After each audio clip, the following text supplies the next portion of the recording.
Praise the Lord. आप सबको जय मसीह की। परमेश्वर के धन्यवाद करते हैं कि प्रभु में सब आनंदित और मगन हो गए और प्रभु में सदा आनंदित रहना चाहिए।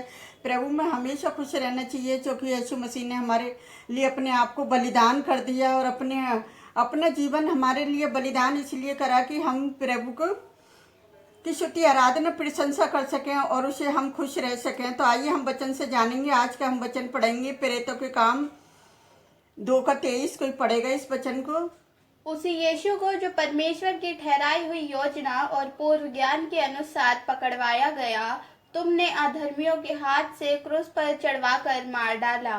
हालेलुया। किस तरह से पतरस कह रहा है कि तुमने किस तरह से यीशु मसीह को पकड़वाकर अधर्मियों के हाथ पकड़वा दिया। पतरस ने यहूदी लोगों से कहा कि इसके बावजूद तुम उसे क्रूस पर चढ़वाकर मार डाला। यहूदी अगुवे यीशु को पकड़कर मृत्युदंड की सजा देने के लिए रोमी हकीम पिलातुस के हाथों में सौंप दिया। देखेंगे मरकुस 15 का 1-9 और 15 में देखेंगे। भोर होते ही तुरंत प्रधान याजक, पुरानियों और शास्त्रियों ने वरन सारी महासभा ने सलाह करके यीशु को पकड़वाया और उसे ले जाकर पिलातुस के हाथ में सौंप दिया। 9 पिलातुस ने उनको उत्तर दिया, क्या तुम चाहते हो कि मैं तुम्हारे लिए यहूदा के राजा को छोड़ दूं?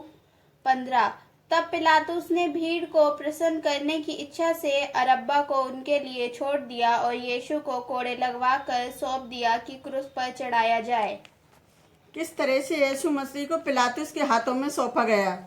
जिस तरह से 9 में लिखा है कि पिलातुस ने उसको उत्तर दिया कि क्या तुम चाहते हो कि मैं तुम्हारे लिए यहूदियों के राजा को छोड़ दूं। जिस तरह से अभी 15 में लिखा है कि तभी पिलातुस ने भीड़ को प्रसन्न करने की इच्छा से बरअब्बा और उनके लिए छोड़ दिया। बरअब्बा को उनके लिए छोड़ दिया क्यों? यीशु मसीह को कोड़े लगवाकर सौंप दिए कि क्रूस पर चढ़ाया जाए। क्योंकि बरअब्बा पता है क्या चाहता था कि वो पता है पब्लिक को खुश करना चाहता था, और यीशु मसीह क्या था? परमेश्वर की इच्छा को पूरी करने के लिए अपने आप को बलिदान करा और उसने सारी मानव जाति के लिए बलिदान करा।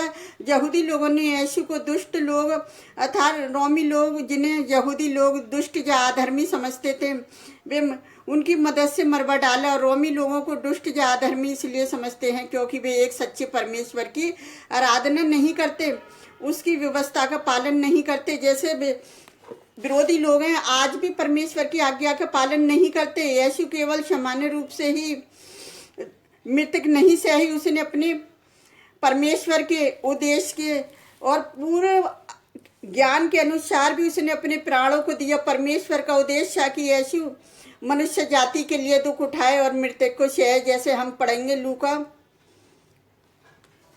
24 के 25 और 26 में 46 में। तब उसने उनसे कहा, हे निर्बुद्धियों और भविष्यवक्ताओं की सब बातों पर विश्वास करने में मतमतियों, क्या अवश्य ना था कि मसीह ये दुख उठाकर अपनी महिमा में प्रवेश करे? 46 और उसने कहा, यह लिखा है कि मसीह दुख उठाएगा और तीसरे दिन मरे हुओं में से जी उठेगा।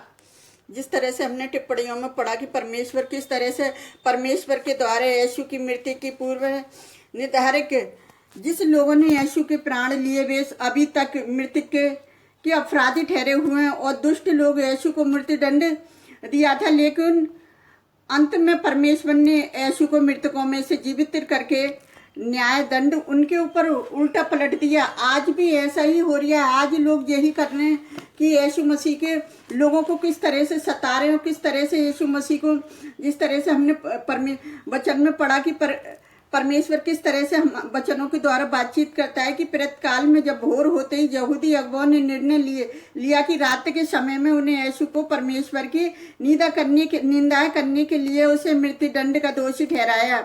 जैसे अभी हम मरकुस 14 के 64 में, परंतु उनके पास खुद भी मृत्युदंड देने का कोई अधिकार नहीं था, और सच में ही यीशु मसीह को मृत्युदंड देने का पृथ्वी पर किसी को अधिकार नहीं था, क्योंकि पृथ्वी का जो सारा अधिकार था परमेश्वर ने यीशु मसीह को सौंपा। और यीशु मसीह ने क्या करा? अपने चेलों को सौंपा।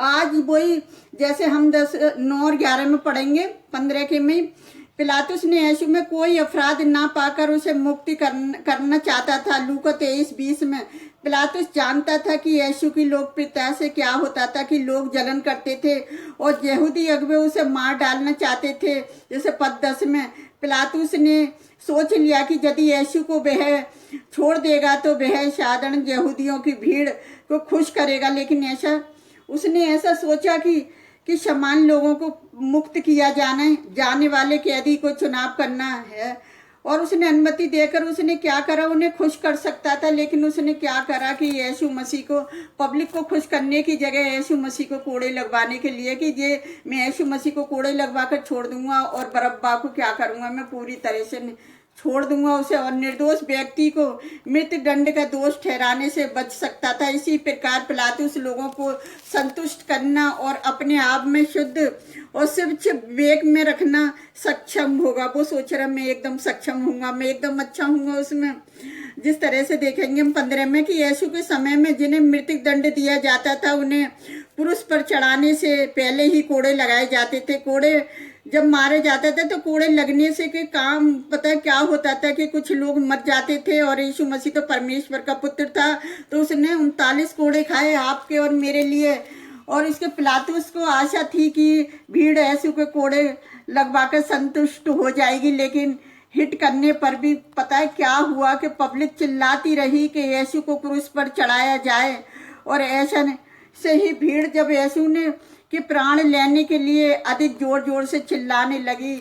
और कितना हुआ कि मतलब पिलातुस ने क्या करा कि यीशु को मृत्यु दंड देने की आज्ञा पब्लिक के कहने पर, लेकिन परमेश्वर की कोई योजना नहीं थी कि मतलब ये उसको कोई अधिकार दिया गया हो, लेकिन पिलातुस को भी कोई अधिकार नहीं था, क्योंकि उसमें देख रहा था कि इसमें कोई दोष ही नहीं है, ये तो निर्दोष है और मैं इसे कैसे दंड दे दूं, लेकिन वो पब्लिक को खुश करना चाहता था। आज भी पता है क्या हो रहा है कि प्रभु के दासों को पता है कोर्ट कचहरियों में घसीटा जा रहा है और कोई उनके ऊपर कोई दोष नहीं है, वो निर्दोष हैं, और फिर भी उनके लिए क्या हो रहा है कि पकड़कर थाने में बंद कर देते हैं, और फिर उन्हें थोड़ी जब उन्हें गवाह नहीं मिलता तो फिर उन्हें छोड़ देते हैं।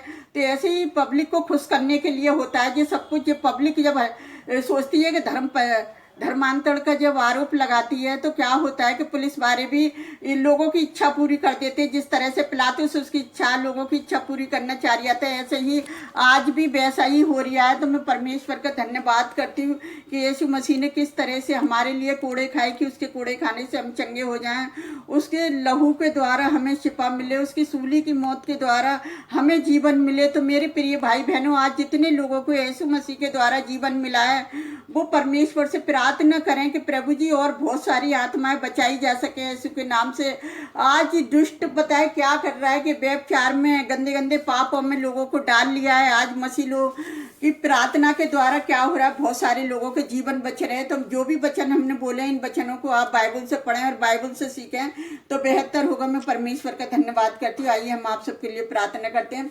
हालेलुया, धन्यवाद करते हैं मेरे राजाओं के राजा। जितने लोग हमारी वीडियो से जुड़े होते हैं खुदावन, हम उन सबके लिए हर रोज प्रार्थना करते हैं। वो अपनी समस्याओं को कमेंट्स में नहीं लिखते पिता, तो भी हम उनके लिए प्रार्थना करते हैं खुदावन, क्योंकि आपने हमें सेहत में दिया, हम सेहत में लोगों के लिए देना चाहते हैं, हम सेहत में प्रार्थना करना चाहते हैं लोगों के लिए खुदावन। मैं आपसे विनती करती हूँ, मैं हर एक की समस्याओं को आपके सम्मुख लेकर आती हूँ प्यारे पिता परमेश्वर। जितने लोग हमारे साथ मिलकर प्रार्थना करते हैं खुदावन, आप सबकी प्रार्थनाओं को सुनना और कबूल करना पिता। कि आज यानी कितने लोग आपके कोड़े खाने से चंगे हो गए, आपकी सूली की मौत से कितने लोगों ने जीवन पाया है पिता। तो आपके क्रूस की मौत व्यर्थ न जाए, लोगों के लिए एक आशीष बन जाए प्यारे पिता परमेश्वर।